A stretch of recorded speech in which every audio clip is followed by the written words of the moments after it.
Masquerade saying Zimbabwe, welcome to our channel, Zoom Confessions and Deep Secrets. Channel. Please don't forget to subscribe. Subscriber. Don't forget to comment and share these videos.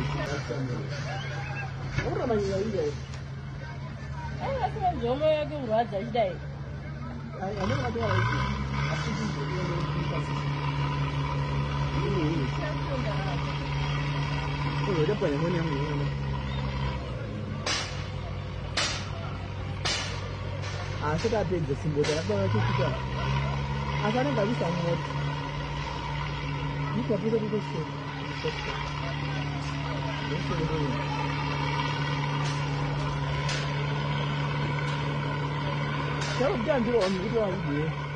Nani?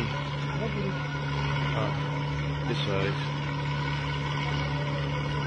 You want to? Oh, yeah, that's. Ah, no worries.